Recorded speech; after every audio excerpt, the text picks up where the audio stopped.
Happy Women's Day, Zeenat ma'am. Happy Women's Day to all of you. Yes, Happy ma'am. We'll Women's Day. start the session in just few more minutes.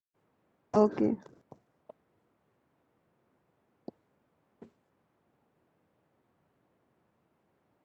Dr. Suman Dubey, ma'am. Hello. Prashanti. Prashanti. Prashanti. Hello, ma'am. Hello. Happy Women's Day. Happy Women's Day to everyone. Yeah. Dr. Suman Dubey, ma'am. Yeah, so I think we all can see each other now, right? Yes, ma'am. Yes. All the panelists are together, and even the moderator is there. Wonderful. Moderator is Prashanti. Wonderful. Zeenat ma'am is Assistant Commissioner, Goods and Service Tax, Lucknow. And ma'am is Dr. Suman Dubey's doctor. By profession, she is a doctor. And she has also taught at RIMS. I'll be introducing each of the panelists, just a informal kind of interaction. We are waiting for Vandana ma'am and Shweta Tiwari ma'am. Just a minute, ma'am. Well, I'm here only.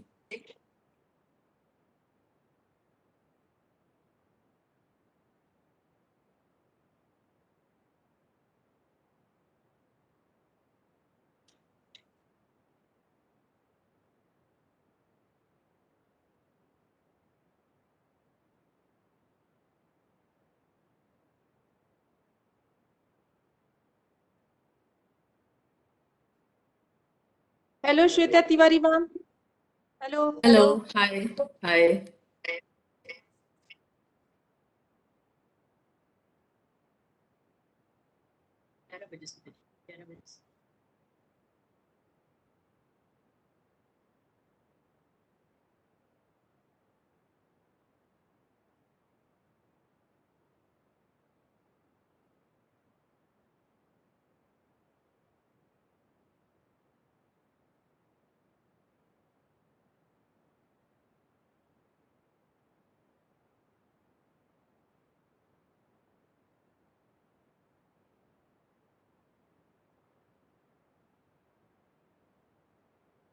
Vanda madam is about to join.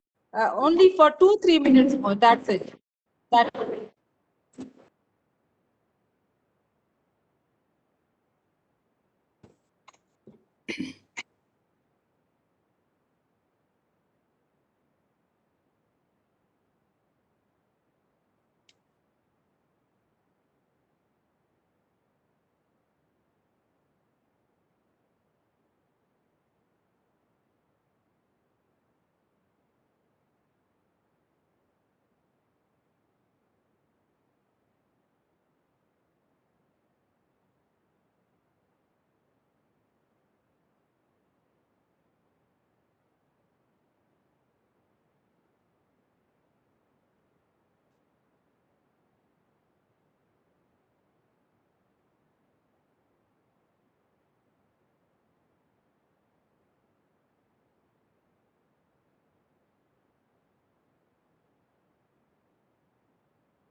Okay, actually, Vanna ma'am will be joining us soon, so we can start the session.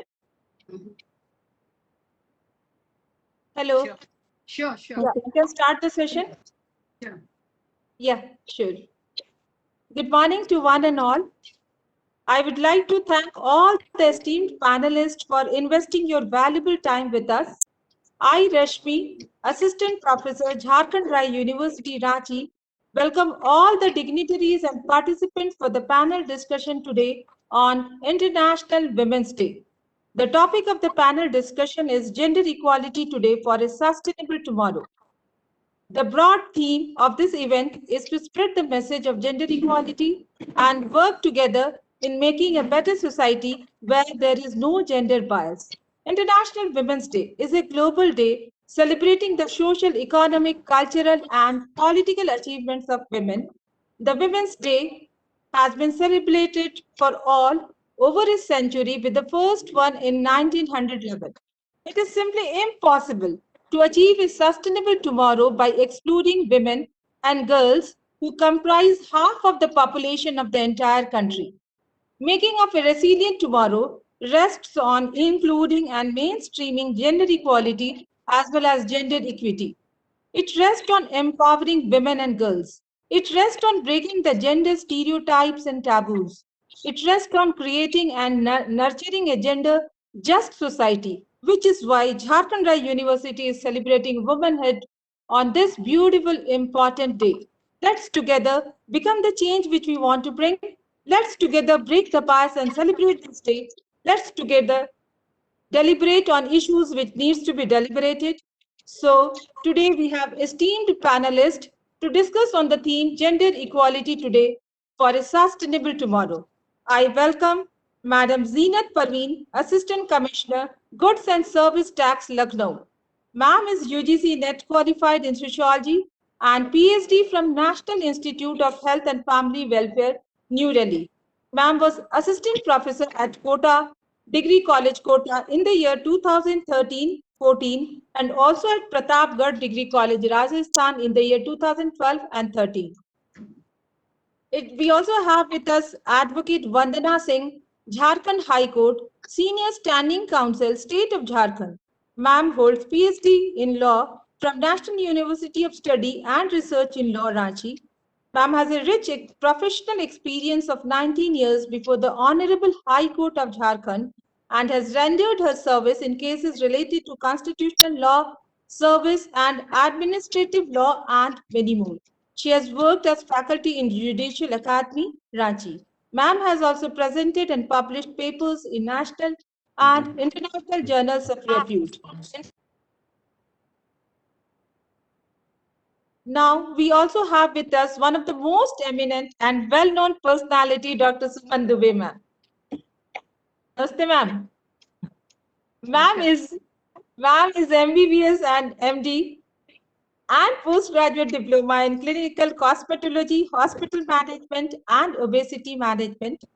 Ma'am has worked at Baroda and has also taught at RIMS, Rajendra Institute of Medical Sciences, Ranchi.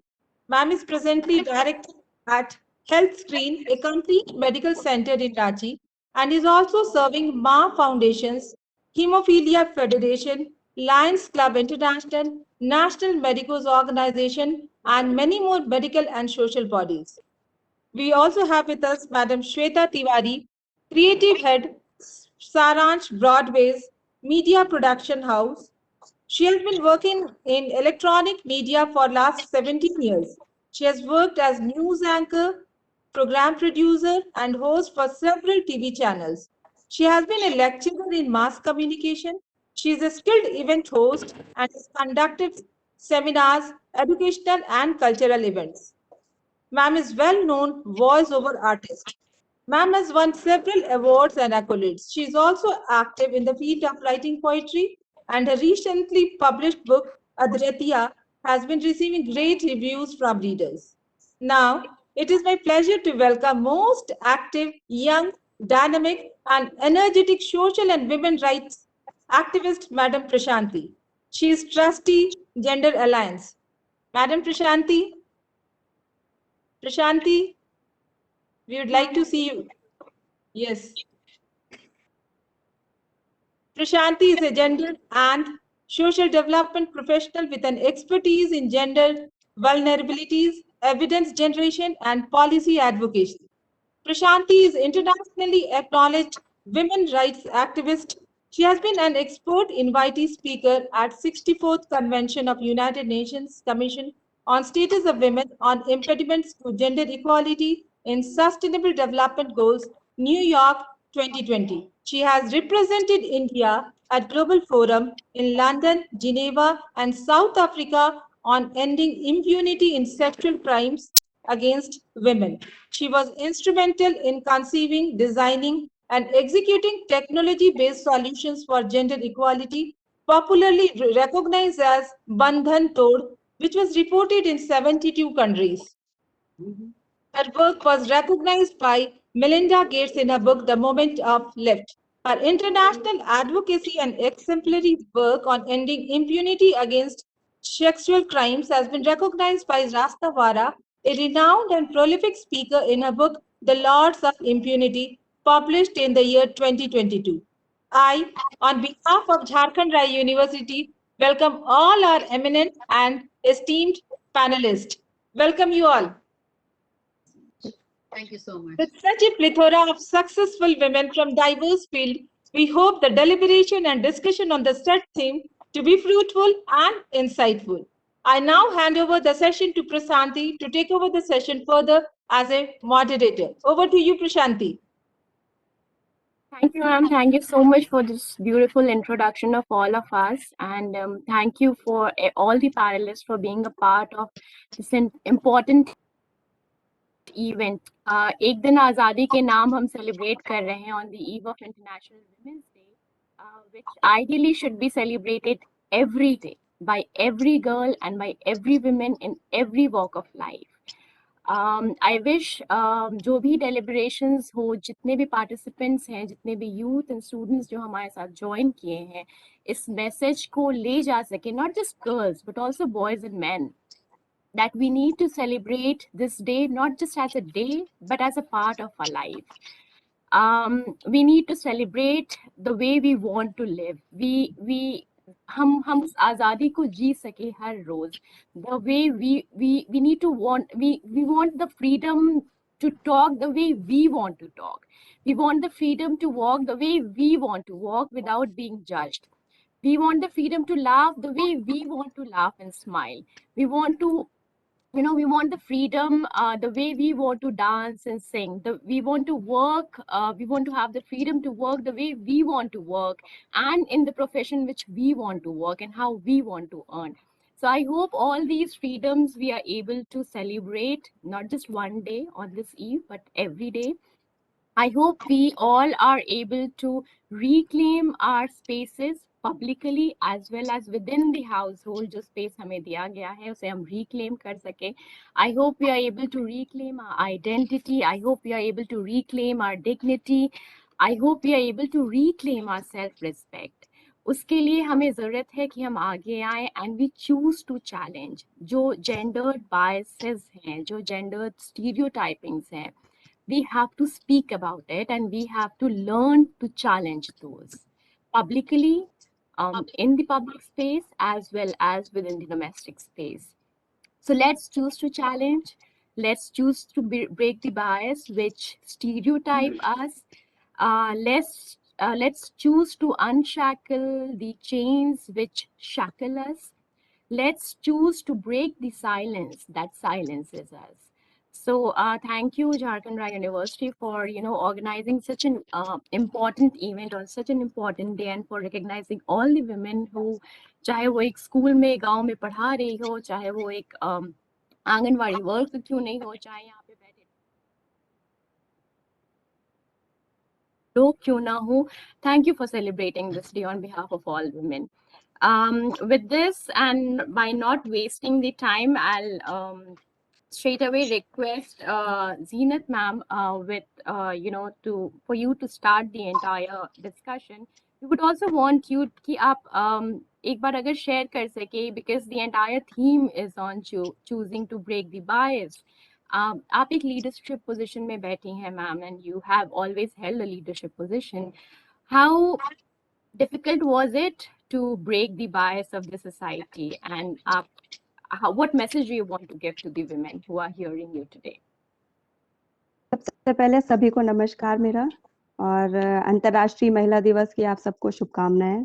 और इस panel का सदस्य बनने के लिए thank you so much.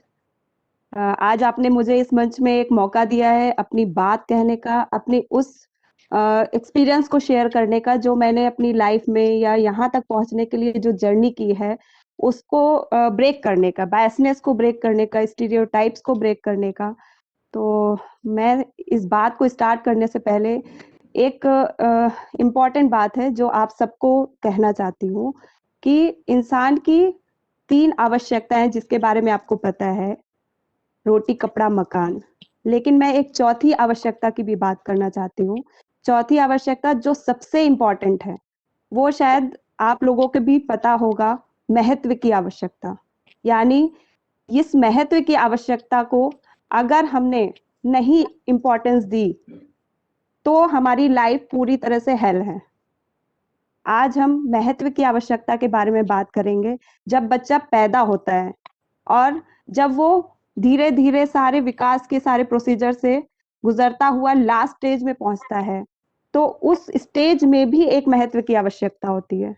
ठीक है, तो आज मैं उस महत्व की आवश्यकता की जो बात है वो इस तरह से भी कह सकते हैं कि अगर यहाँ पे जेंडर इनइक्वालिटी या इक्वालिटी की बात कर रहे हैं तो महिलाओं में ये जो महत्व की आवश्यकता है वो कहीं ना कहीं खत्म होती दिखती है। आप स्टार्टिंग से लेके आज तक की जो जर्नी है महिलाओं की, उसमें आप देखते होंगे कहीं ना कहीं वो महत्व की आवश्यकता उनकी सोसाइटी के द्वारा इम्पोज कर दिया जाता है कि आपके महत्व की कोई आवश्यकता नहीं है। और वो भले ही शारीरिक रूप से जिंदा होती है लेकिन वो मानसिक और आत्मिक रूप से मर चुकी होती है। तो आज मैंने खाली उसी महत्व की आवश्यकता को प्राप्त करने के लिए ये डिजिग्नेशन या कह सकते हैं कि ये सम्मान, ये सारी चीजें आज उस महत्व की आवश्यकता का एक पार्ट है। अभी मेरी जर्नी खत्म नहीं हुई है, आज भी मैं उसकी तलाश में हूँ आज भी मुझे यहाँ पर संघर्ष करना पड़ता है अपनी महत्व को स्थापित करने के लिए, और शायद ये लाइफ लॉन्ग चलती रहेगी। तो स्टार्टिंग में करना चाहूंगी जब मैं पढ़ाई करने के लिए भेजी गई माँ बाप के द्वारा, और अच्छे इंस्टीट्यूशन में, अच्छे वनस्थली विद्यापीठ का आपने नाम सुना होगा, तो वहां पर जब मैं भेजी गई तो वहां पे मुझे, चूंकि मेरे माँ बाप एक पिलर का काम कर रहे थे, वहां पे मुझे जेंडर इनइक्वालिटी की जो जितनी बायसनेस थी वो मेरे माँ बाप ने सहन की, मैंने नहीं सहन की। वो मेरा लक था, या कह सकते हैं कि ईश्वर ने मेरे लिए एक स्पेशल चीज दी हुई थी कि मेरे माँ बाप इतने अच्छे थे। उन्होंने मुझे पढ़ाया लिखाया, अच्छी एजुकेशन दी। एजुकेशन के बाद जब मैंने सोसाइटी को डायरेक्टली फेस किया तब मुझे वो बायसनेस सामने आई। सोसाइटी में जैसे ही मैंने एमए किया, मेरे घर में जब मुझे पता चला जो मेरे माँ बाप हैं वो मुझे पढ़ा लिखा कर इसलिए बड़ा कर रहे हैं कि अच्छी शादी हो जाए, और उसी दौरान जब मैंने एमए पास किया, मेरा नेट क्वालिफाई हुआ, तो माँ बाप के द्वारा कहा गया कि तुम्हारे लिए एक आईएएस का रिश्ता आया है, तुम उससे शादी कर लो। और इससे अच्छा अचीवमेंट लाइफ का कुछ हो ही नहीं सकता। मैंने उस चीज को बहुत सोचा विचारा, शायद माँ बाप ने जो कहा था वो लगा कि शायद ठीक है, लेकिन जब मैंने कहा कि मम्मी मैं पढ़ना चाहती हूँ और कुछ भी करना चाहती हूँ, मैं एक कार्यशील महिला के रूप में आगे आना चाहती हूँ, ना कि शादी करके घर संभालने के उसमें, तो मैंने अपनी बात रखी। जहाँ से मेरा प्रपोजल आया था, मैंने बोला कि मैं आगे पढ़ना चाहती हूँ और मैं अपने पैरों पे खड़ा होना चाहती हूँ, अपनी आइडेंटिटी खुद बनाना चाहती हूँ। तो उनके द्वारा बस यही कहा गया कि आपको पढ़ने की आवश्यकता क्या है, आपने एमए कर लिया, नेट क्वालिफाई कर लिया, अब आप एक अच्छी महिला के रूप में अपना घर देखिए, लड़का तो है ही अच्छा कमा रहा है, आईएएस इतनी बड़ी रेपुटेड पोस्ट है, तुमको चाहिए क्या लाइफ में। तो मैंने कोशिश की कि कुछ ऐसे लोगों को माँ बाप, क्योंकि माँ बाप से मेरा संघर्ष था, तो उनसे संघर्ष के लिए मुझे ऐसे लोगों को सामने लाना पड़ा जो उस सोसाइटी का एग्जाम्पल थे, और उनसे अपनी बात कहने के लिए आगे किया कि माँ बाप को समझाइए मेरे, क्योंकि मैं डायरेक्टली उनसे नहीं लड़ सकती, उन्होंने मुझे इतना बड़ा पाल पोस कर किया है। तो उन्होंने समझा उस चीज को, लेकिन एक बात कही कि अगर मान लो आज तुम सफल हो जाती हो तब तो बहुत अच्छी बात है, लेकिन असफल हुई तो ये जो तुम्हारे पास अपॉर्चुनिटी थी वो तुमने मिस कर दी। मैंने उसको एग्री किया। मैंने कहा आखिर ऐसा क्या करते हैं आईएएस बनने के लिए जो मतलब हम नहीं कर सकते। हालांकि मैं भी बहुत नॉर्मल और बहुत एवरेज स्टूडेंट रही हूँ। यहाँ पे कुछ लोग जो जुड़े हैं वो मुझे जानते भी हैं, पर्सनली भी जानते हैं, तो बहुत एवरेज रही हूँ। तो जब मैंने इस चीज को सोचा कि आखिर क्या चाहिए होता उस चीज को करने के लिए, तो मैंने बहुत सारे इंटरव्यूज पढ़े, प्रतियोगिता दर्पण खरीदी, बहुत सारी मैगजीन्स खरीदी जिसमें आईएएस के इंटरव्यूज पढ़े। उसमें बस 2 ही चीज कॉमन थी, एक कठिन परिश्रम और एक धैर्य। ये दोनों की परीक्षा आपको देनी थी। मैंने कहा ये तो मैं भी प्राप्त कर सकती हूँ, कठिन परिश्रम अगर करूंगी तो ये मैं भी कर सकती हूँ, लेकिन धैर्य थोड़ा मुश्किल है। धैर्य मेरे साथ साथ जुड़े जुड़े जितने लोग हैं उन लोगों को भी मेरे साथ धैर्य रखना होगा। सबसे बड़ी बात मेरे माँ बाप को धैर्य रखना होगा, सोसाइटी को धैर्य रखना होगा। तो उसके लिए खैर प्रयास किया मैंने, और माँ बाप को हमेशा मैंने कभी भी मतलब डिमोटिवेट नहीं होने दिया कि मतलब आप हमारे लिए आगे बढ़ाने के लिए आप प्रयास ना करें। तो रिजल्ट्स मिलते रहे, मेरा नेट हुआ, जेआरएफ हुआ, फिर मैंने असिस्टेंट प्रोफेसर की जॉब की, आरपीएससी के द्वारा मेरा सिलेक्शन वहां पर भी हुआ। दूसरी मैंने आपको जब बात बताई एक आईएएस के चयन के रूप में, मतलब आईएएस का जब मैंने एग्जाम शुरू किया, यूपीएससी का एग्जाम शुरू किया, तब मैंने बायसनेस झेली मम्मी पापा के द्वारा और सोसाइटी के द्वारा। तीसरा, जब मेरी joining as a assistant professor सुदूरवर्ती राजस्थान के क्षेत्र में हुई, प्रतापगढ़ एक एरिया था वहां पर हुई, तो वहां पर भी मैंने जेंडर बायसनेस फेस की, और वो बहुत क्रिटिकल फेस की मैंने। शायद वही बायसनेस जो एक गांव की महिलाएं करती हैं, क्योंकि मैं एक इंडिपेंडेंट महिला थी। मेरी शादी नहीं हुई थी उस समय। मैं एक ऐसी जगह पे चली गई थी जहां पर शायद उनके लिए यही बहुत बड़ी बात थी कि एक अकेली लड़की इतने बड़े फ्लैट में अकेले कैसे रहकर जॉब कर सकती है। उन्होंने मेरा दूसरी तरह से आकलन शुरू कर दिया। मेरे एचओडी ने मुझे ट्रैप करने की कोशिश की कि शायद मतलब ये दूसरे टाइप की लड़की है। मुझे वहां पर ये बताना जरूरी था कि एक अकेली लड़की अगर जॉब करने निकली है तो इसका मतलब ये नहीं है कि आपको हम मतलब परमिशन दे रहे हैं किसी भी चीज की। मैंने वहां पर एक्सट्रीम कदम उठाए। डायरेक्टली ये नहीं कहूंगी कि बहुत मतलब लिबरल वे में मैं रही वहां पर, या उनको अपने ऊपर जिस तरह की चीजें थी वो इम्पोज करना चाहते थे वो अपने ऊपर इम्पोज करने दिया। मैंने तुरंत स्ट्रिक्ट कदम उठाया। सबसे पहला अपने जो हेड ऑफिस था वहां पर मैंने कंप्लेन की, प्लस मैं एसपी ऑफिस भी गई। मैंने कहा भले ही मेरा शारीरिक रूप से कोई शोषण नहीं हुआ, बस मानसिक रूप से मेरी बहुत प्रताड़ना हो रही है, मुझे ट्रैप किया जा रहा है, मेरा पीछा किया जा रहा है। तो मैंने एसपी को शिकायत की, और यहाँ तक कि मैंने महिला आयोग को भी शिकायत की। और उसके बाद जब मैंने देखा कि मेरे साथ तो कोई नहीं है वहां पर, इवन महिलाएं भी मेरा साथ नहीं दे रही, उनको अपनी जॉब बचानी थी कि आज मैं अगर इनका साथ दे दूंगी तो मैं उस कैटेगरी में आ जाऊंगी। लेकिन मैंने हार नहीं मानी। मैं स्पेशली जो हमारे नवीन सर थे उस समय, हमारे हायर एजुकेशन के जो कमिश्नर थे, उनसे मैं पर्सनली मिली। उनको मैंने अपनी सारी कंडीशन बताई, सर ये कंडीशन थी। उन्होंने मेरी बात समझी, एक पैनल गठित किया, उसमें जांच हुई, और उस समय जब लोगों को लगने लगा कि ये महिला जीत रही है, ये महिला की जो बातें हैं इनकी सब सही है, तब उन लोगों ने जा करके मेरा साथ देना शुरू किया। और वो कलेक्टिव रूप में एक मूवमेंट कह सकते हैं, वो मूवमेंट हमने वहां पर एक तरह से किया।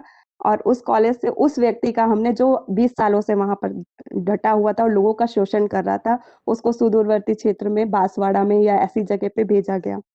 ठीक है। और मेरे लिए चॉइस दी गई कि आप मैडम कहाँ चाहती हैं, जहां पर भी पोस्टिंग आप चाहती हैं आप प्लीज बोलिए हमसे कि कहाँ पोस्टिंग चाहती है।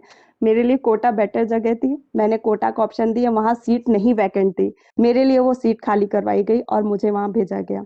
इससे ये मैसेज सोसाइटी में गया कि जब मैं वहां गई तो मेरी एक इमेज वहां पहले जाती थी, बाद में मैं जाती थी। तो आपको ऐसे स्ट्रिक्ट कदम जब तक आप नहीं उठाएंगे, इस बायसनेस, इस स्टीरियोटाइप्स को नहीं तोड़ेंगे, तब तक समाज में आप अपनी स्थिति नहीं प्राप्त कर सकते। और आज भी जब मेरा सिलेक्शन एज असिस्टेंट कमिश्नर के रूप में हुआ, तो आज भी मैं यहाँ पर देखती हूँ कि बहुत सारी बायसनेस है। यहाँ पर हमारे यहाँ कई विंग्स हैं, जैसे टैक्सेशन विंग्स में हमारे यहाँ एक एसआईबी होता है, एक मोबाइल होता है, और एक हमारे यहाँ होती है सेक्टर। तो महिलाओं को कंफर्टेबल जोन में रखा गया, मीन्स आप जो है सेक्टर संभालिए, आप अपना ऑफिस में बैठिए प्रॉपर और ऑफिस वाली फीलिंग लीजिए। क्यों? क्योंकि मोबाइल में बॉयज जा सकते हैं, महिलाएं इसलिए नहीं जा सकती कि वहां पर जो है आपको गाड़ियों को रोकना पड़ता है, पेपर चेक करने पड़ते हैं, आपके पास कोई एक्स्ट्रा फोर्स नहीं होती है, तो आप अपना प्रोटेक्शन नहीं कर सकती, इसलिए आप वहां पर बैठिए सेक्टर में। हमने इसके लिए आवाज उठाई, हमने कहा नहीं, क्यों नहीं कर सकते, क्यों जेंट्स कर सकते हैं, हम लोग क्यों नहीं कर सकते। हम महिलाओं ने यहाँ पर भी एक मूवमेंट छेड़ा हुआ है और उसका परिणाम है कि अब मोबाइल में भी हम लोगों को भेजा जाने लगा है। इवन आज हमारी जो कमिश्नर है वो भी एक महिला है। तो मूवमेंट्स तो करना पड़ता है, और ये आप देख रहे होंगे कि जब भी कलेक्टिव रूप में मूवमेंट्स हुए हैं उसका परिणाम हमेशा सकारात्मक रहा है। आप चाहे निर्भया वाले कांड से देख लीजिए, पूरा लॉ एंड ऑर्डर पूरी तरह से चेंज हुआ। आप मी टू आंदोलन जो अभी लेटेस्ट आंदोलन है, उसमें एक केंद्रीय मंत्री को इस्तीफा भी देना पड़ा। ठीक है, तो ऐसे मूवमेंट का हिस्सा बनिए, और मैं सबसे कहूंगी कि ऐसे मूवमेंट का हिस्सा बनिए और ऐसे लोगों को मतलब उबारिए जो उससे वंचित हैं, उनको ऊपर उठाइए। तो यही मेरा आप सबके लिए मैसेज भी है। मैंने अपनी जो जर्नी है वो आपको शेयर की, और thank you so much. Thank you so much ma'am. Zeenat ma'am, actually आपने बहुत ही अहम बात की, स्पेशली वर्क प्लेस में जहाँ पे हम इतने सारे बायसेस फेस करते हैं और औरतें बोलती नहीं हैं बिकॉज फॉर द फियर की रिटेलिएशन होगा। अपने कलीग्स उनको छोड़ देते हैं। कहीं ना कहीं मैंने भी ये चीज़ अपने प्रोफेशनल लाइफ में फेस किया है, and I am sure every women faces them किसी न किसी फॉर्म में, चाहे बहुत ही अग्रेसिव फॉर्म में, चाहे बहुत ही सटल फॉर्म में, हम सब फेस करते हैं, but we don't speak about it. So it's important कि वी ब्रेक आवर साइलेंस, हम अपनी चुप्पी तोड़े और हम उस पर बात करें, हम अपनी आवाज़ उठाएं। Thank you so much ma'am. I am sure बहुत सारे यहाँ पे युवा जुड़े हैं, ये मैसेज जरूर लेकर के आगे अपने करियर में बढ़ेंगे कि चाहे कुछ भी हो जाए, injustice, any form of injustice हमें नहीं सहना है, हमें अपनी चुप्पी तोड़नी है। We need to break our silence and we need to raise our voice. इस चीज को मैं आगे लेते हुए I would request Vandana ma'am, because you are into the legal profession, और हम अधिकतर देखते हैं कि लॉज है, लेजिस्लेशंस है, इंस्टीट्यूशंस है, एग्जीक्यूटिव है in place, but access to justice for women, जो कि एक बहुत ही पर्टिनेंट पिलर है, इम्पेरेटिव पिलर है for bringing gender equality and for a sustainable development, वो कहीं ना कहीं मिसिंग है। मैम, आपका एक्सपीरियंस है, मैं दो चीज चाहूंगी आपसे। एक तो ये कि आपने अपने लाइफ में, because again law and legal profession एक ऐसा प्रोफेशन रहा है जहाँ पे एक बहुत ही जेंडर्ड स्पेस देखा गया। जब हम कोर्ट में जाते हैं तो हम अधिकतर मर्दों को देखते हैं, वहाँ पे बहुत कम महिलाएं होती भी हैं, तो बहुत इंटर्न्स के तौर पे या किसी लॉयर की तरह अंडर में वो प्रैक्टिस कर रही होती हैं, बट बहुत कम महिलाएं होती हैं जो उस ओहदे तक पहुंच पाती हैं। आपने आई एम श्योर एक स्पेस क्रिएट किया है, एक जेंडर्ड स्पेस में, जो कि आदमियों के लिए माना जाता था। तो आपने भी बहुत सारे बायसेस ब्रेक किए होंगे। तो एक सवाल तो ये है मैम कि आपने अपने जिंदगी में, अपने सफर में, being in again in a leadership position, क्या बायसेस ब्रेक किए हैं? सेकंड सवाल ये होगा कि किस प्रकार के से या किस तरीके से we can ensure access to justice for women, which is very important for gender equality and for a sustainable tomorrow. Thank you, ma'am. Over to you, Vandana, ma'am. Good morning, all of you. Am I audible? You're audible. So, thank you, first of all, Rai University, for such a wonderful morning. Though it is a working day and I am really running on my toes, but it's nice to talk to you. Gender equality, when Rashmi ma'am told me that I have to interact to a gender equality session with such beautiful and learned women fraternity of mine, what is it? What is gender equality? हम क्या समझते हैं gender equality से? So just I was writing down, so whenever you go somewhere, a female comes, the first impression, first thing which one sees in a female is whether उसका रंग क्या है, उसकी लंबाई क्या है, उसका initially, अब नहीं. So I thought that gender equality will come probably when there is talk of fair action and not of the fair skin, when there is talk of recognition and not of only existence, when probably there is talk of diligence and not of beauty, when there is talk of inheritance, not of dowry, In fact, when there is no talk of gender and only talk of excellence, then only we can achieve gender equality. Prashanti, your first question, whether I have been a recipient of any biases or not. Well, this profession, as you have observed, that this was basically a male-dominated field. But that is history now. Let me tell you, that is history. This is no more. Now, if you come to the court campuses, it's full of ladies, full of girls, full of the colorful atmosphere of the courts is very nice. And it's not that the girls are only interns now. We are in command. Yes, initially when a case came to me, so it was a criminal case and somebody was in the jail and uske log aaye the, so at that time I was little younger, not this big face, little younger and slim.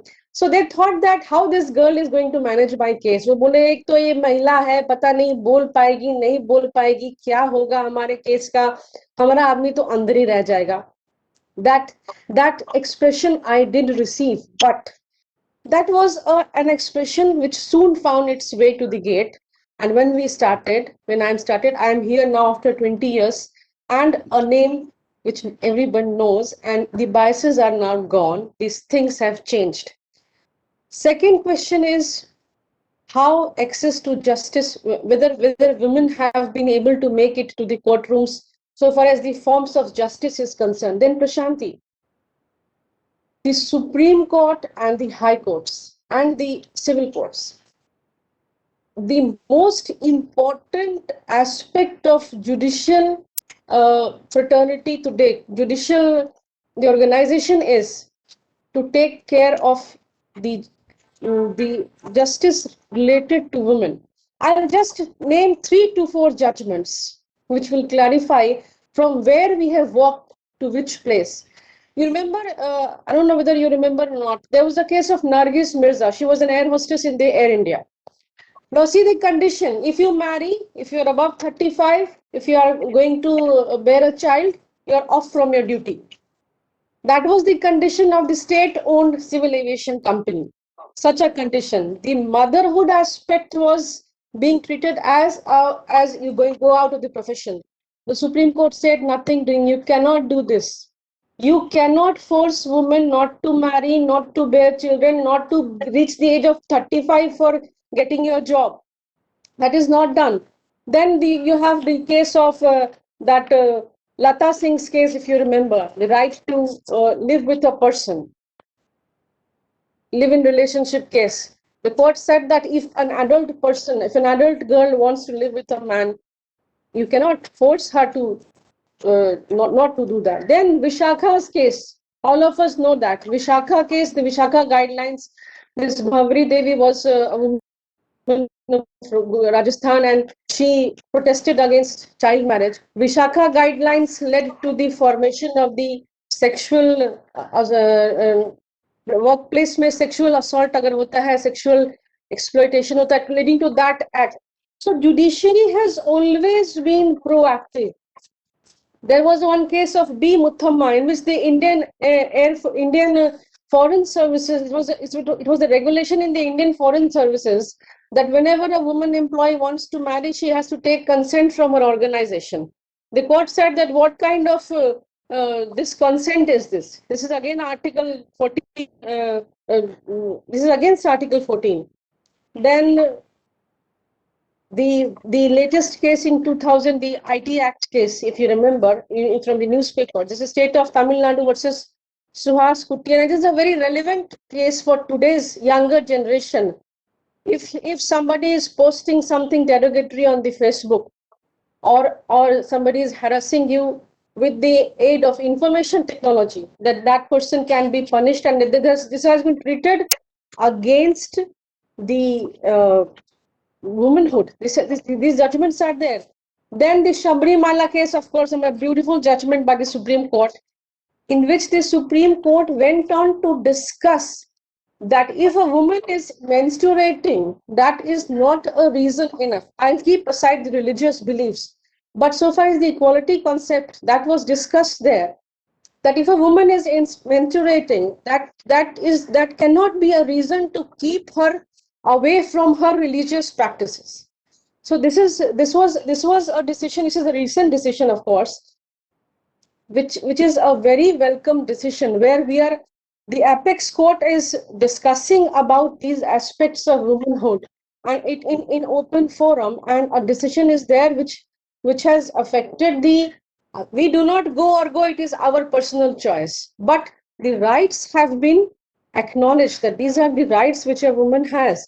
Then Suchitra Srivastava case, that was a woman of probably a rape victim, and she wanted to abort her child. The Supreme Court said that yes, if a victim wants to get her fetus aborted, it should be her choice. Reproductive choices are a woman's own choices.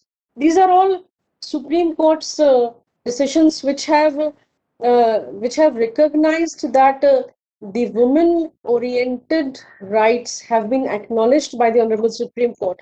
And the Nirbhaya case, as Zeenat ma'am told, there was a whole lot of movement in the entire country, which led to formation of many new laws. The Indian Penal Code was amended. Then one more case which was very important, the recent case, the NDA case, in which the Supreme Court said, why not women in NDA? Why they should not give examinations in the NDA? So these are some decisions which have really given way to the women's movement in the national context, and the courts are very much keen to recognition of women's rights. In the Nirbhaya case, one more observation which came was sensitization of the entire public towards women-oriented issues. See, we have the constitutional goals, we have rights. संविधान ने हमको ये rights दिए कि आपका ये right है, ये right है, ये right है. Judiciary ने उसको कहीं हद तक उसको आपको execute करा दिया कि नहीं, आप ऐसा नहीं कर सकते, ये discrimination है. Now comes the most important part, the part of the society. If we are not sensitized, if the public at large is not sensitized means what? We are only stressing upon how to control a girl, what she should wear, where she should go, at what time of the day she should visit. Any rape incident, Prashanti, you remember, any rape incident comes, the first question comes, what time of the day it was? What was the girl wearing? What was she doing at that time of the day? These questions are from the society. Society has to be sensitized. You cannot question the girl who is a victim that you have done this so you were raped. No, this sensitization means that you have to teach your boy that, see, this is not the way to behave with a girl. So these issues, these sensitizations have to be done by the society, by the first unit of the family, that is the family. Family has to teach the boys. On Women's Day, we have to take this initiative to teach the boys how to treat women, so that we have to teach them that if your manliness will not be lessened by becoming good towards women. So that is my aspect. Thank you so much, Vandana ma'am. Of course, we all completely agree to the constitutional provisions that our country has, as well as to the legislative provisions that our country has, guaranteeing equal rights and equality to women. There are a number of schemes, there are a number of programs, there are a number of laws which talks about gender equality and which are there for women to get justice or to access justice. पर हम हमेशा निर्भया कांड के बारे में बात करते हैं. निर्भया कांड एक ऐसा कांड था जो कि publicly, globally, everywhere it was there, इसलिए we always talk about that. But न जाने कितनी ऐसी निर्भया होंगी जिनका ऐसे रेप हुआ होगा, जिसका ऐसा मर्डर हुआ होगा, बट इनको जस्टिस नहीं मिला होगा.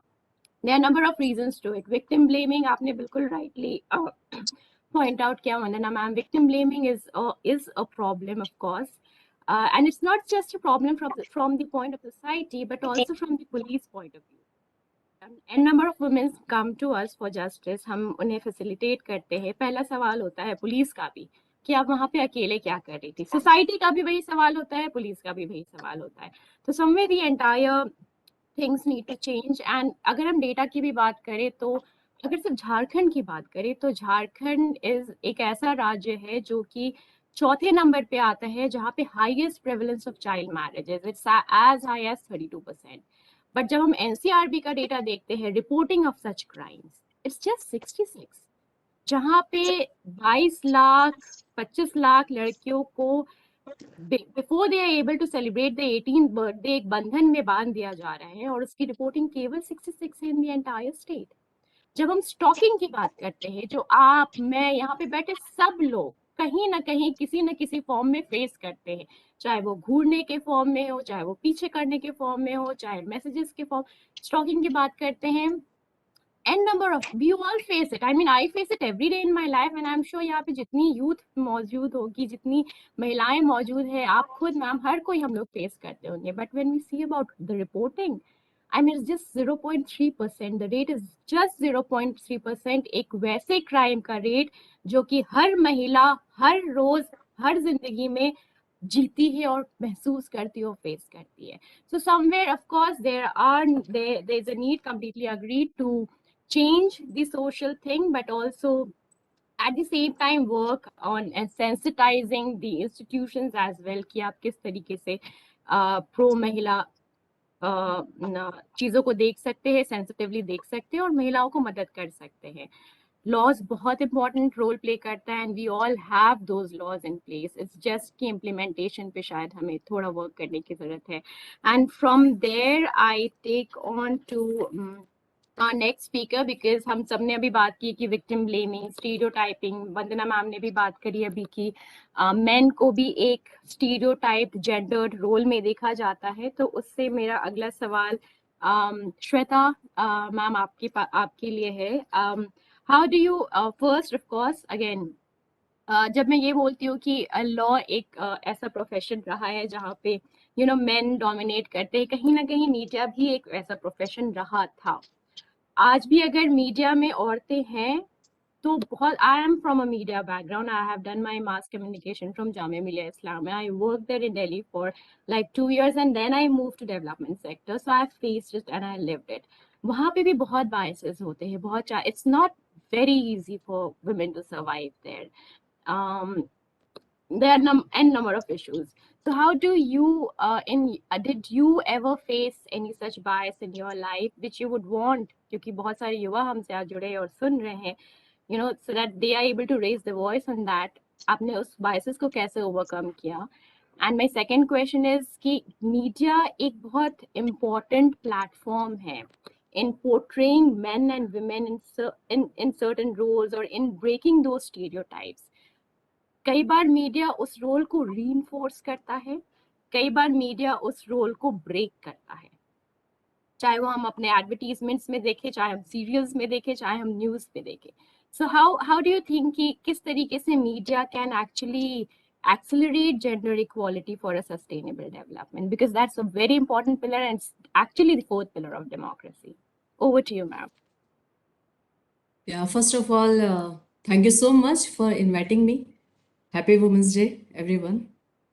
जब मुझे कॉल आया कि भाई ऐसा कुछ तो सेशन होने वाला है और मुझे बोलना है, सबसे पहले जो मेरे दिमाग में बात आई वो कहना चाहती हूँ। वो सुना होगा आप लोगों ने, when a shoe fix you forget the shoe.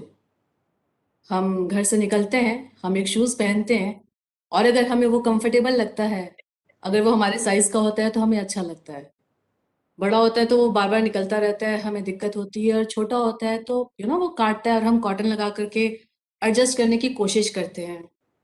तो ऐसे डिस्कशन या फिर वुमेन एम्पावरमेंट की बातें मेरे को वो शूज की याद दिलाती है जो अनकंफर्टेबल है, या तो लूज है या टाइट है, बट वो हमारे फिट का नहीं है। हम बातें ही इसलिए करते हैं क्योंकि वो हमारी फिटिंग का नहीं है। तो सोसाइटी में भी कुछ ऐसी ही चीजें हो रही हैं। मैंने 14 साल मैं वनस्थली में रही हूँ। Vanasthali world's India's largest girls residential university. वहाँ रहने के बाद वहाँ रहने पर मुझे कभी ऐसा कुछ महसूस नहीं हुआ कि ऐसी भी कोई चीज़ होगी या सोसाइटी में बाहर निकलने के बाद से मुझे कुछ ऐसी चीज़ें भी फेस करनी पड़ेंगी।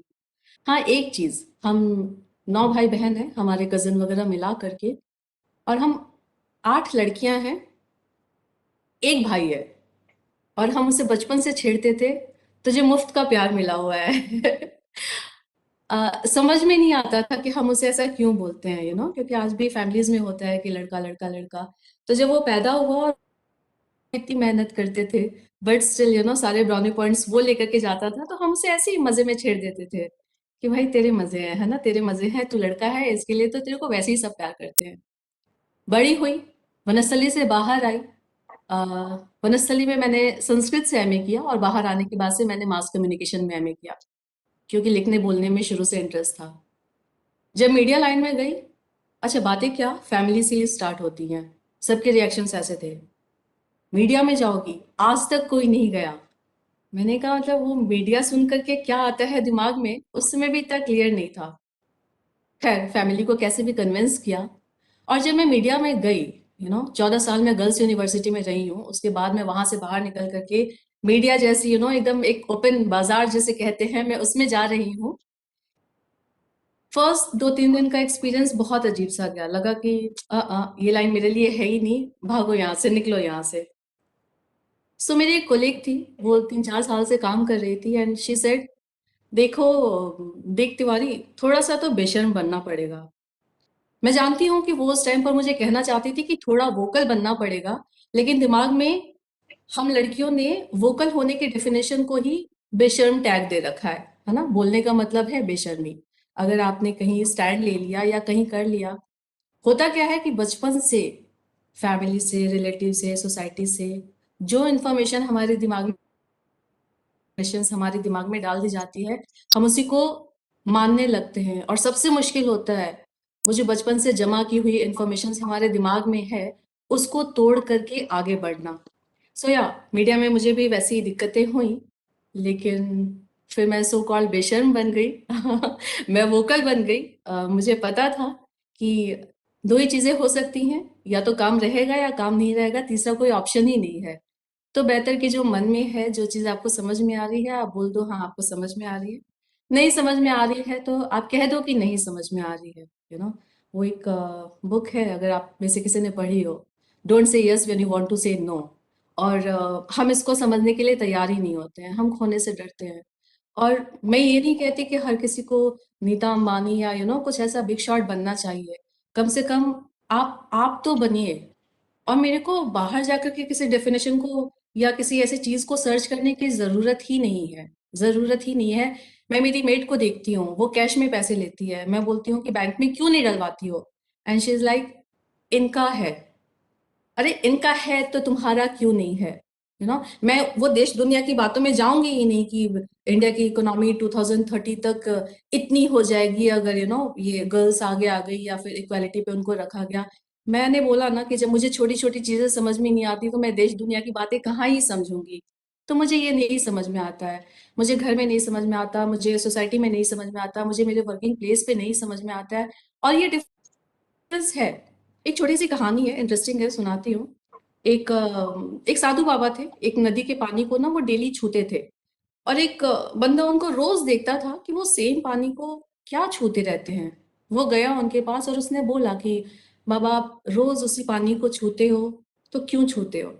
बाबा ने कहा कि रोज उसी पानी को कहाँ छूता हूँ, कल मैंने जिस पानी को छुआ, या फिर इनफैक्ट अभी 2 सेकंड पहले मैंने जिस पानी को छुआ वो तो आगे बढ़ गया, अभी तो मैंने नए पानी को छुआ।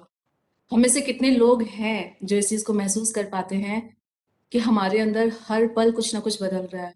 लास्ट टाइम अगर मैं खुद सोचूं ना कि लास्ट टाइम क्या मैंने अपने अंदर कुछ नया महसूस किया था, तो मुझे सोचना पड़ेगा, मुझे वो महसूस करना पड़ेगा। एवी दिमाग में आ जाए और मैं यूं ही उस चीज को महसूस करने लग जाऊं, ऐसा बड़ा मुश्किल होता है। सो यस, मीडिया में अभी तो चीजें सेटल्ड हैं, क्योंकि मैंने सेटल कर रखी हैं। आई एम श्योर कि जो भी नई लड़कियां आती होंगी उनको आज भी वो प्रॉब्लम फेस करनी पड़ती है। एक्सपीरियंस के साथ आपकी टाइम ड्यूरेशन के साथ आपकी वो हिम्मत बढ़ती है, आपकी वो समझ बढ़ती है। लेकिन स्टार्टिंग में ही इतना इजी प्लेटफॉर्म मिल जाए, या फिर चीज़ें इजी हो जाए, या फिर आपको सो कॉल्ड किसी कॉस्ट को पे नहीं करना पड़े, ये समझने में और ये ना कहने में थोड़ी हिम्मत की ज़रूरत होती है। और यस, लड़कियों को वो चीज़ें फेस करनी पड़ती हैं। मैं बस यही कहूँगी कि अपने घर से, अपने आसपास के लोगों से और अपनी सोसाइटी से ही उस चीज़ को की शुरुआत करनी पड़ेगी कि हम उस चीज़ को बदलें। मतलब कोई सडनली एक दिन आ जाएगा हीरो बन करके या हीरोइन बन करके और वो सडनली हमारी लाइफ को चेंज कर देगा, हम उस इंतजार में नहीं बैठ सकते, क्योंकि फैक्ट इज कि वैसा होता ही नहीं है, वैसा होता ही नहीं है। हम खूबसूरत हैं और हमें खुद को ये चीज़ महसूस करनी होगी।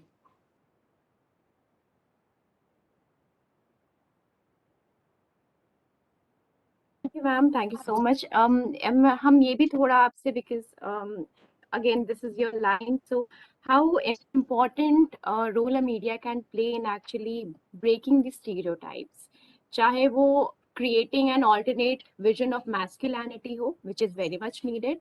चाहे वो creating an alternative vision of womanhood हो and femininity हो, which is again very much needed. तो media इसमें क्या अहम भूमिका ला सकता है? देखिए, मैं खुद मीडिया की हूँ, बट मैं माफ़ी चाहती हूँ, मीडिया का काम है ब्रेकिंग न्यूज़ बनाना, यू नो। जिन भी प्रोग्राम्स में उनको टीआरपी मिलेगी, वो उसको बनाएँगे। मुझे याद है कि जब मैं न्यूज़ चैनल में काम करती थी, तो अगर किसी एक्टर की तबीयत खराब होती थी, तो हमें पहले से ही मेंटली प्रिपेयर कर दिया जाता था कि हाफ एन आवर का स्पेशल बना कर के रखो, वो कभी भी गुज़रेंगी और सबसे पहले हमें उनके ऊपर वो स्पेशल प्रोग्राम दिखाना है। तो मीडिया कई बार इतने इनसेंसिटिव तरीके से भी काम करती है ना? मीडिया जो कर सकती है, जो मैंने हमेशा चैनल में रहते हुए या फिर अब जहाँ मैं काम करती हूँ उस प्रोडक्शन हाउस में रहते हुए भी मैंने हमेशा फ़ील किया है। सबसे पहले तो बहुत आसान है कि आप मौका दो, यू नो, आप मौका दो और जहाँ पर आप टीआरपी के लिए इतने प्रोग्राम्स बना रहे हैं, वहाँ हो सकता है कि ऐसे प्रोग्राम्स टीआरपी आपको ना ला कर के दें, बट चूँकि आपको सब कोई देख रहा है, अगर अभी मुझे किसी चीज़ के लिए कोई भी कुछ भी सुन रहा है, तो मैं पूरी कोशिश करूँगी कि मैं कोई ऐसी चीज़ बोल दूँ, जिससे एटलीस्ट एक किसी के मन में कुछ चीज़ें बदले और वो अपनी लाइफ में कुछ कुछ बदलाव ला सके। सो न्यूज़ चैनल्स को तो इतने सारे लोग देखते हैं, उन लोगों के लिए तो बहुत आसान है, ऐसे प्रोग्राम्स बनाना, उन पॉइंट्स को लेकर के आना, ऐसी थ्योरीज़ लेकर के आना जिससे हाँ, जो लोग नहीं महसूस कर पा रहे हैं, कई बार आपको जगाना पड़ता है। कई लोगों को पता ही नहीं है कि उन्हें क्या नहीं पता है। तो मीडिया ये काम तो एटलीस्ट कर सकता है कि वो उन्हें बताए कि आपको क्या नहीं पता है और आप अपनी लाइफ़ को चेंज करने के लिए क्या कर सकते हैं। तो मुझे लगता है कि हाँ, मीडिया को ये सब ब्रेकिंग न्यूज़ के पीछे भागना चाहिए। आप भागिए, आप टीआरपी की लड़ाई में भी जाइए, लेकिन साथ ही साथ अगर आप ये भी करेंगे तो कितना ही घाटा हो जाएगा आपका।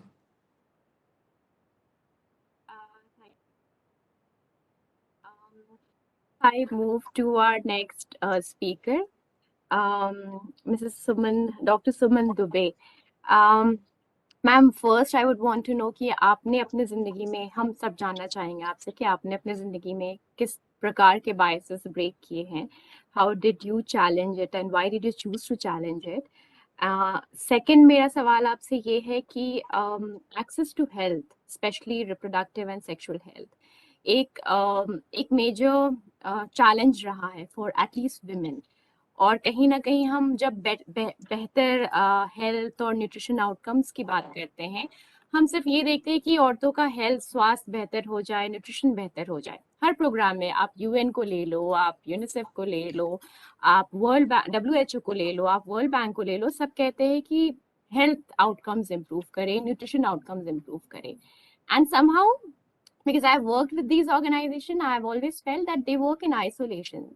वो कभी ये नहीं देखते कि उसका जो एक अंडरलाइंग कॉज है, विच इज एक्चुअली जेंडर, जब तक आप उस जेंडर को नहीं एड्रेस करोगे, तब तक आप एक महिला को एक बेहतर स्वास्थ्य, एक बेहतर जिंदगी और एक बेहतर पोषण नहीं दे सकते हो। औरतें आज भी वो हैं जो पूरे घर में खाना सबसे लास्ट में खाती हैं, and they eat the least, they eat the last and they eat the least. वहां पे भी जेंडर है। तो हाउ डू वी एक्सपेक्ट कि एक औरत का हेल्थ बेहतर हो, हाउ डू वी एक्सपेक्ट कि एक औरत का न्यूट्रिशन बेहतर हो, उसे एनीमिया नहीं हो। तो कहीं ना कहीं ये रीजंस भी हैं जो कि we as development sectors, big organization as development sector, they work on it, but they work in compartments and in isolations. They don't interlink and work on it. And क्योंकि आपका background ये है, and you've been working, how gender can be an important benchmark to actually better the health and nutrition outcomes of women, how access to sexual and reproductive rights can be made better, because that's an important pillar for achieving gender equality. Thank you, ma'am. Over to you.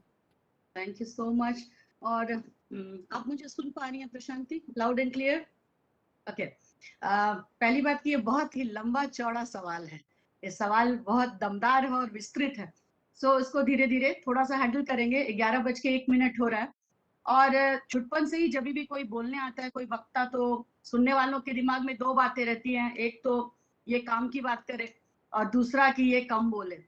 तो मैं प्रशांति आपको आश्वस्त करती हूँ कि मैं काम की बात बोलूंगी और कम बोलूंगी।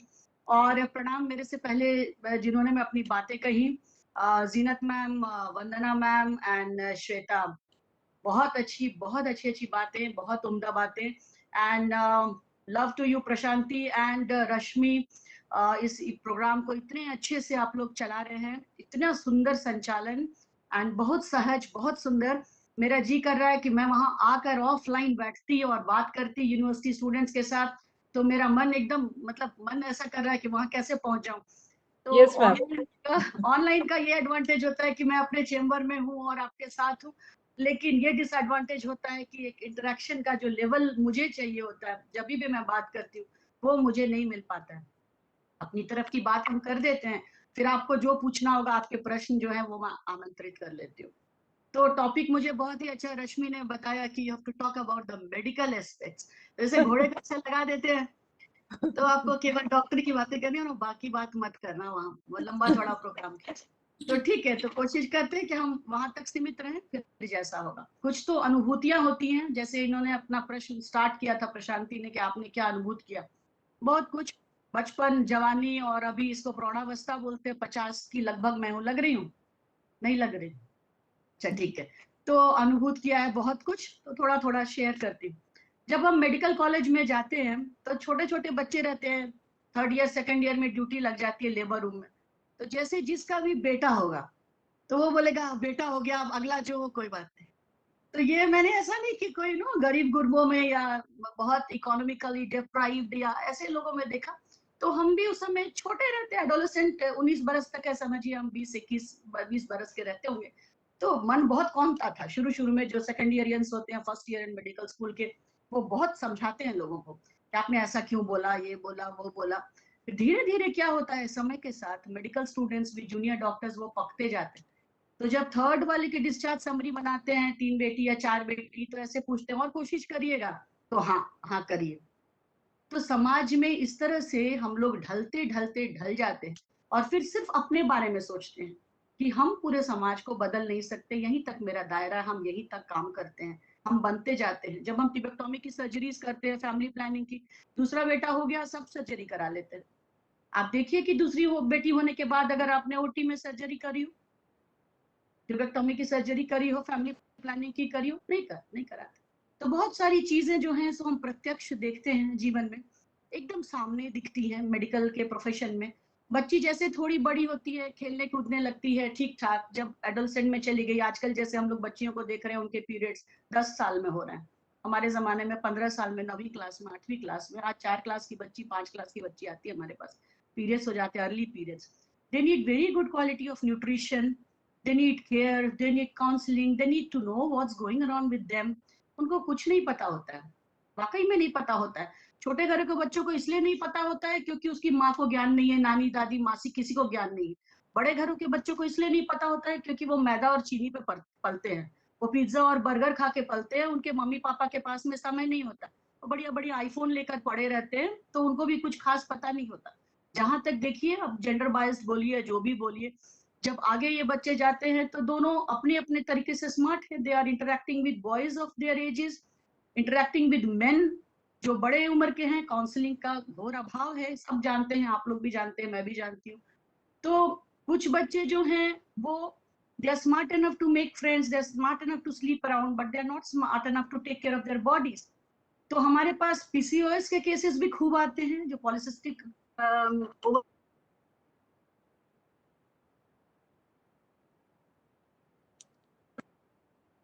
और प्रेग्नेंट बच्चियां भी आती है, एडोलेसेंट।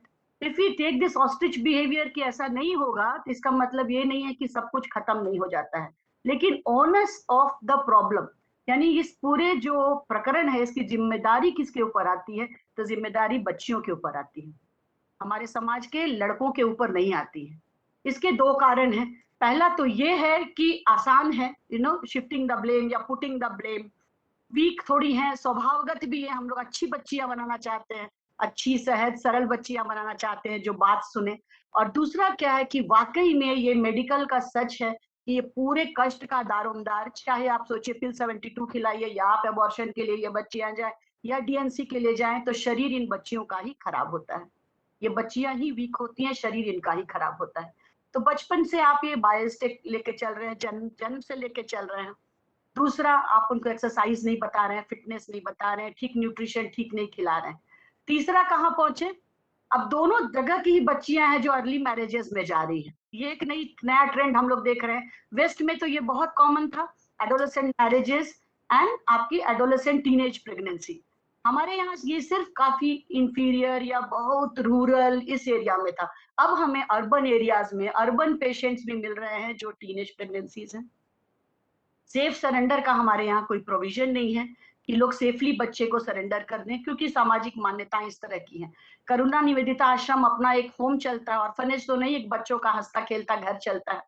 तो बच्चे हमें हर जगह से मिलते हैं, पुलिस बच्चे लाके देती है, बसों में मिलते हैं, ट्रेनों में मिलते हैं, कचरों में मिलते हैं बच्चे। लेकिन सेफ सरेंडर यानी आके आपको बच्चा आपके पालने में डाल दे और घंटी बजा दे, इतनी सी बात है। ये बात जो है ये समाज में स्वीकार्य नहीं है, या जो भी लुका छुपी का खेल है या भयवश है, मान्यताएं हमारी ऐसी हैं कि वो बच्चे सेफ सरेंडर में नहीं आते हैं।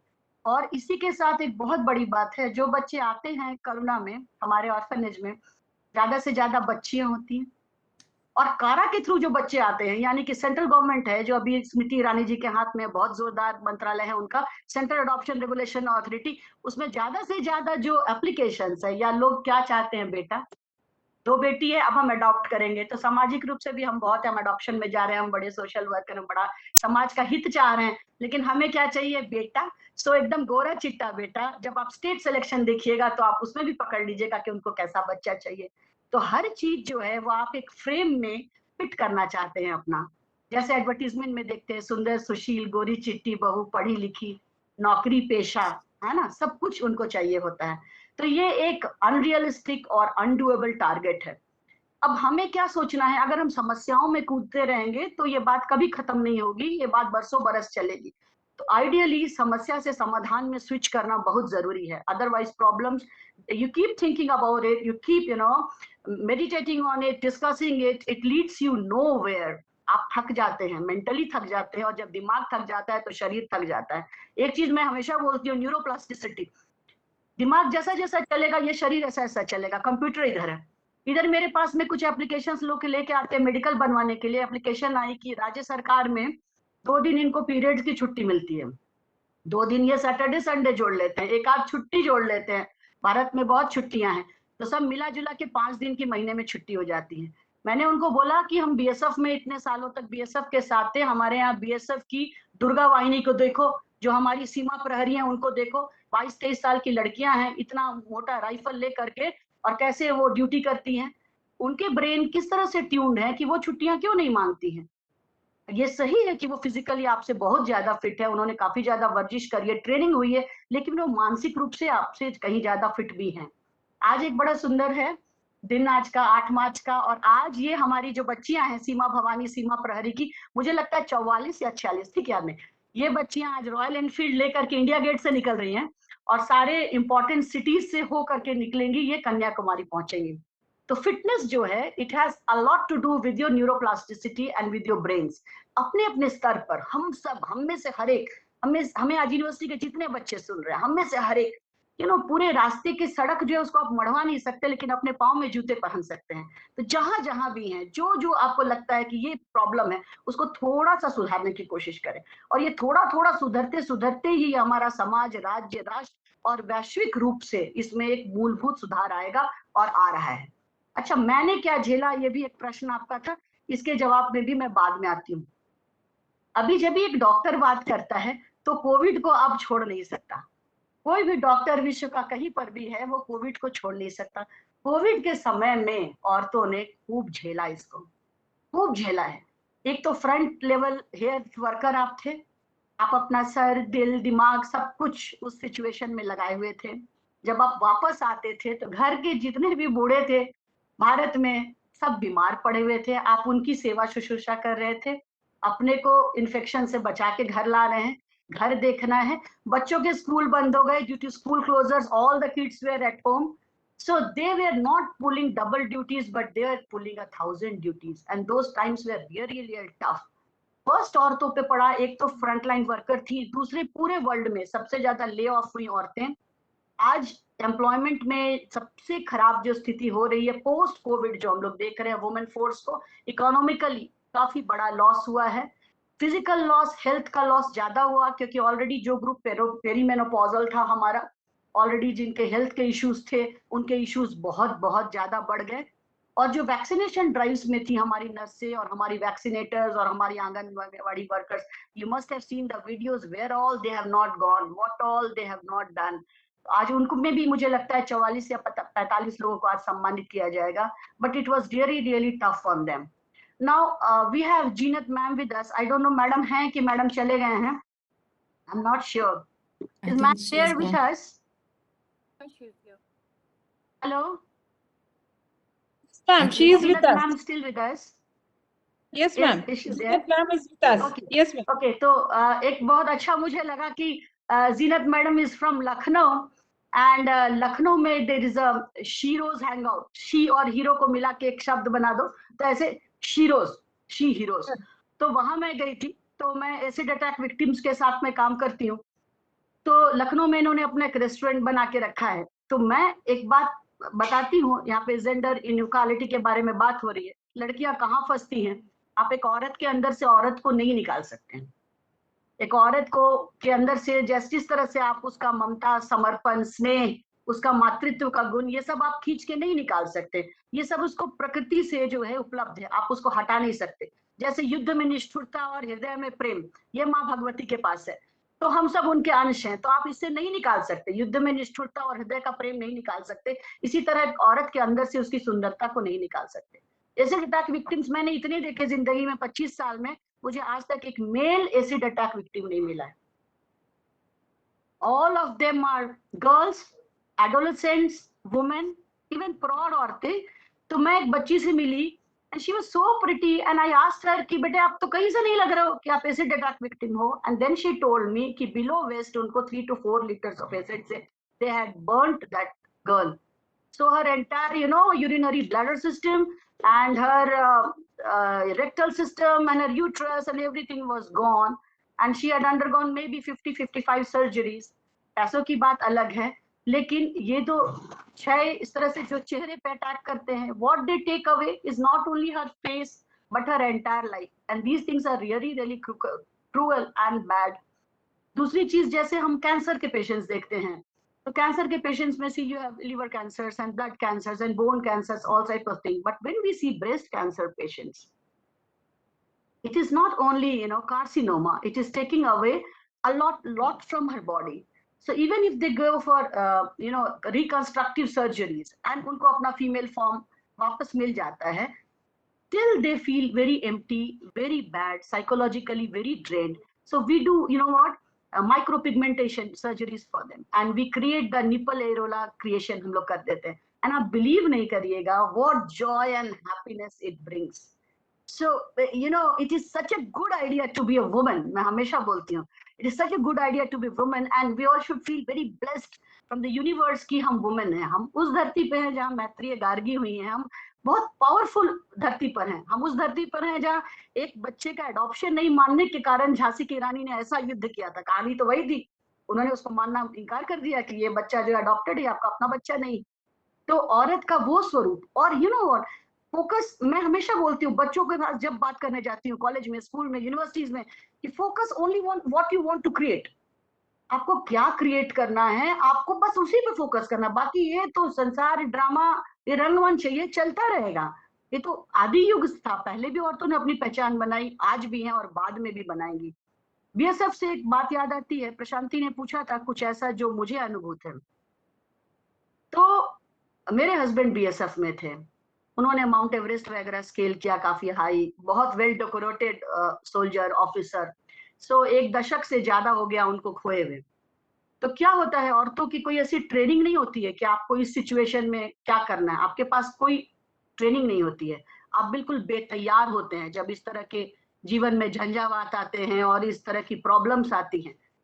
तो मेरी जो उसके बाद की जो कामयाबी है, यानी वो सोच लीजिए कि आप, जैसे हम बोलते हैं ना, ईसा पूर्व ईसा बाद, तो उसके बाद की जो मेरी कहानी है, तो मेरा ये परिचय मेरे सब परिचयों के पहले जाता था। तो आप सोचिए कि एक डॉक्टर या जो एक आदमी खुद से अपना काम कर रहा है और उसको देखने का ये नजरिया है, तो समाज को बाकी लोगों को देखने का क्या नजरिया होगा। यानी इस तरह से लोग बोलते हैं इसके बावजूद इसने ये किया। तो ये एक टैग है जो आपके साथ जाता है। ये मैं पूरे सम्मान के साथ ये बात आज कर रही हूँ। आज अंतर्राष्ट्रीय महिला दिवस है। तो इस तरह के जब बोल्डर आए जिंदगी में, जो टफ सिचुएशंस आए, इसको फाइट करने की जो स्ट्रीक होनी चाहिए, इसका जो बीज है ये बहुत बचपन में जाना चाहिए।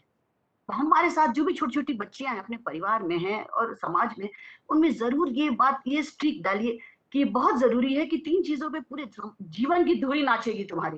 पहली तुम्हारी फिटनेस, क्योंकि अगर शरीर भी करना है तो यही साधन है, और संसार भी करना है तो यही साधन है। ऐश मौज भी कीजिएगा तो साधन यही है। हट तप योग में बैठिएगा तो भी साधन है, यही आपका घर है और इसी घर में आप रहते हैं और इसी घर में आपने रहना है। अपनी फिटनेस।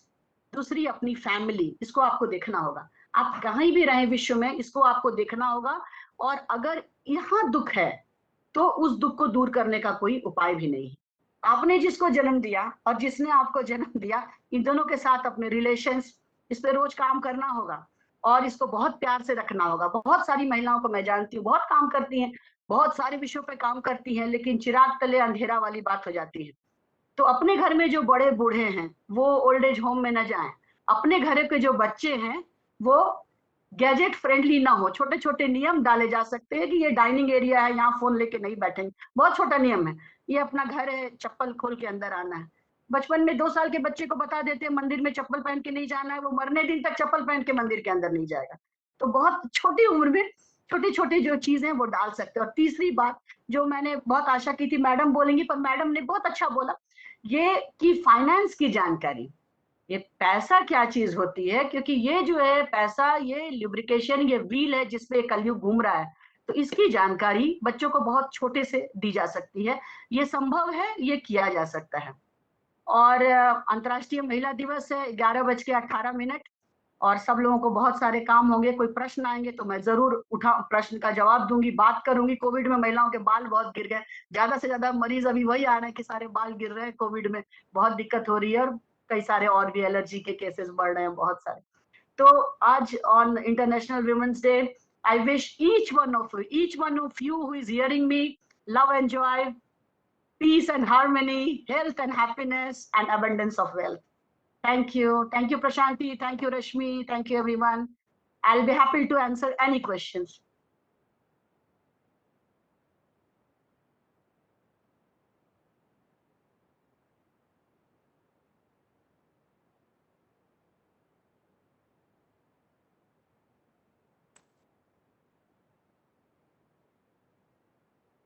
Thank you, ma'am.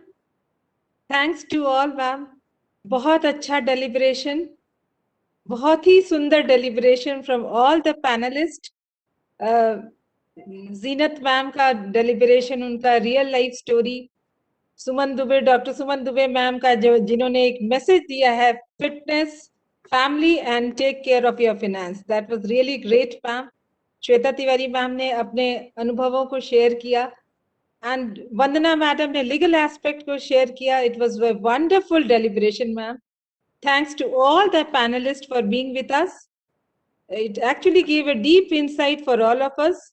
ये बहुत ही स्ट्रॉन्ग मैसेज आज विमेंस डे के दिन आप सभी ने दिया है. मैं आपको तहे दिल से आपकी शुक्रिया करती हूँ, सभी पैनलिस्ट को. And I would love to have you all in my university. Doctor Suman Dubey ma'am, मैं आपको चाहूंगी कि आप यूनिवर्सिटी में डेफिनेटली आए. Prashanti, are you there? I think Prashanti has some, just a minute.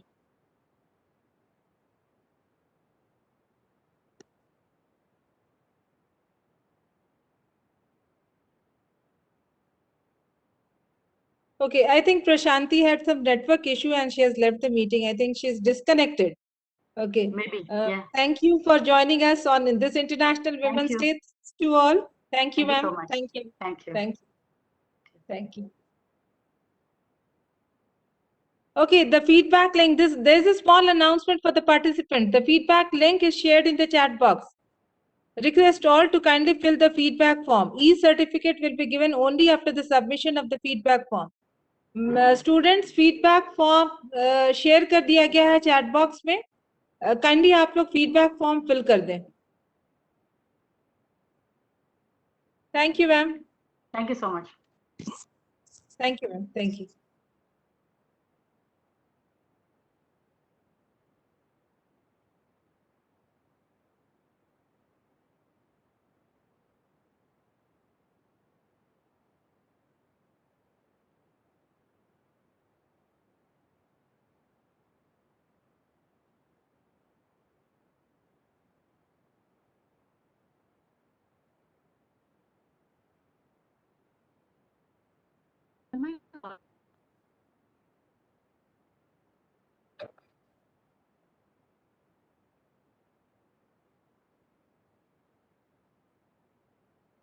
Rashmi ma'am, am I audible?